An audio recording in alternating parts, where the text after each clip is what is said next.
أعوذ بالله من الشيطان الرجيم بسم الله الرحمن الرحيم قالوا ادع لنا ربك يبين لنا ما هي إن البقرة تشابه علينا وإنا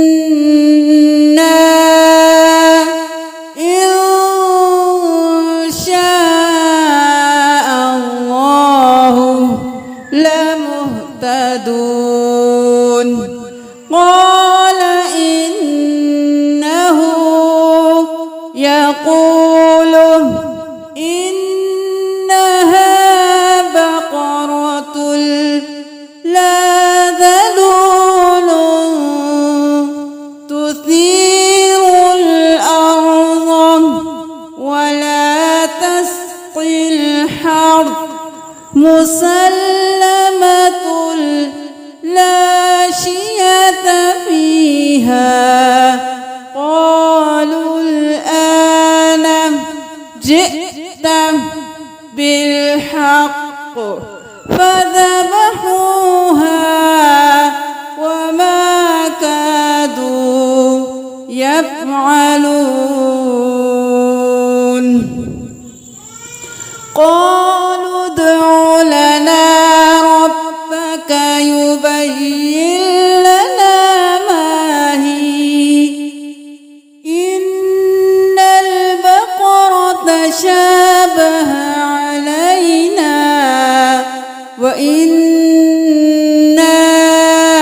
إن شاء الله لمهتدون قال إنه يقول إنها بقرة لا ذلول تثير الأرض ولا تسقي الحرث مسلمة لا شية فيها قالوا الآن جئت بالحق فذبحوها وما كادوا يفعلون।